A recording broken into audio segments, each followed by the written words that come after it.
नमस्कार, आप live streams देख रहे हैं। मैं हूं आपके साथ रोहित वर्मा। देखिए, देश के प्रधानमंत्री नरेंद्र मोदी ने थोड़ी देर पहले बड़ा फैसला लिया है। देश के लिए बड़ा फैसला कई मायने में निकाले जा रहे हैं और इस मायने के बीच देखिए लोकसभा का चुनाव भी जो है सर पर है। लोकसभा चुनाव 2024 का ऐलान कभी भी हो सकता है, मगर उसके पहले बीजेपी ने और केंद्र सरकार के तरफ से खास तौर पर अगर हम कहें तो बड़ा फैसला लिया गया है। सीएए को देश में लागू कर दिया गया है। सीएए जिसको लेकर पूरे देश में विरोध हो रहा था, पूरे देश में हर तरफ जो है जिस तरीके से स्थितियां 2019 में बन रही थी कि अब वो स्थिति ना बने, तो इसको लेकर पूरे देश में अलर्ट जारी हो चुका है। बिहार की बात करें तो बिहार पुलिस को भी अलर्ट रहने के लिए कहा गया है।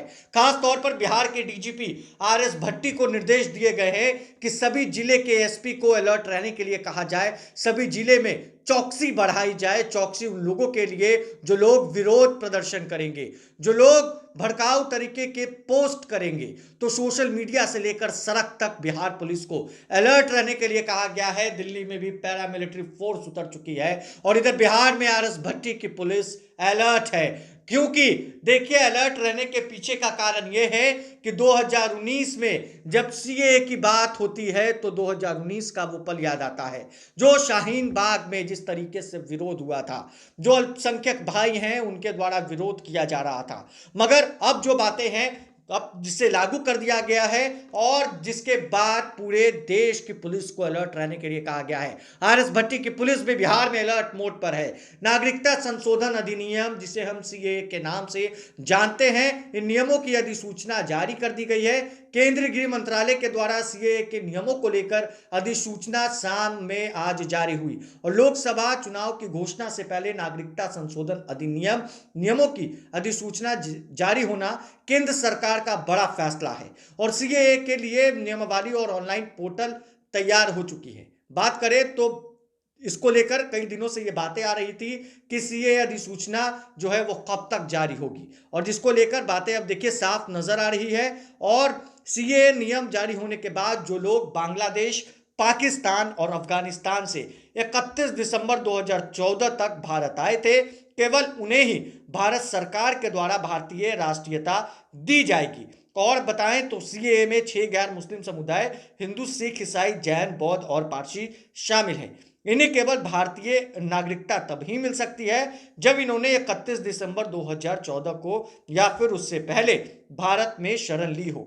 हाल ही में बताएं तो केंद्रीय गृह मंत्री अमित शाह ने कहा था कि सीएए का कार्य जो बातें हैं वो की जा रही हैं और कोई भी इसे नहीं रोक सकता है, क्योंकि यह देश का कानून है। और वहीं पश्चिम बंगाल की मुख्यमंत्री ममता बनर्जी ने भी इसे लेकर केंद्र पर लोगों को गुमराह करने का आरोप लगाया था और गुमराह करने वालों पर अब एक्शन लेने के लिए पूरे देश की पुलिस को अलर्ट मोड पर रहने के लिए कहा गया है। बात करें बिहार की तो बिहार में बिहार पुलिस को, यानी डीजीपी आरएस भट्टी की पुलिस को जो है बिहार पुलिस मुख्यालय की तरफ से आदेश खास तौर पर दिया गया है। आरएस भट्टी के द्वारा आदेश दिया गया है सभी जिले के एसपी को कि अगर कोई भी व्यक्ति विरोध प्रदर्शन करता है, भड़काऊ पोस्ट करता है, भड़काऊ भाषण देता है या फिर सोशल मीडिया पर आपत्तिजनक पोस्ट करता है जिससे नुकसान समाज को पहुंच सकता है, तो ऐसे लोगों पर कड़ी से कड़ी कार्रवाई करनी चाहिए। और कड़ी से कार्रवाई करने के साथ ही पूरे बिहार पुलिस को चप्पे चप्पे पर अलर्ट साफ तौर से कर दिया गया है।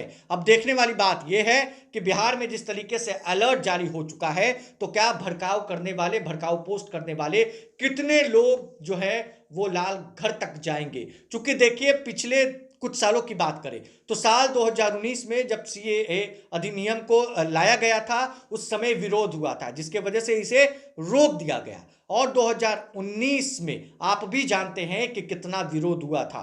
कई लोगों ने इसका विरोध जताया था, सड़क पर भी खूब बवाल देखने को मिला था, देश के हर हिस्से में जो है बवाल देखने को मिला था। बिहार में भी, बिहार के अलग अलग जिलों में इसको लेकर विरोध किया जा रहा था। मगर अब केंद्र सरकार ने लोकसभा 2024 के चुनाव से पहले बड़ा फैसला ले लिया है और बड़ा फैसला लेते ही सीएए को जारी कर दिया गया है। बहरहाल बिहार पुलिस भी अब अलर्ट मोड पर है।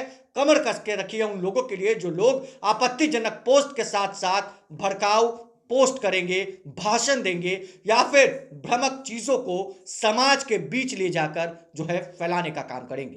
बहरहाल इस खबर में बस इतना ही। अगर आपने अब तक लाइव सिटीज को सब्सक्राइब नहीं किया है, जल्द से जल्द लाइव सिटीज को सब्सक्राइब कर ले। धन्यवाद।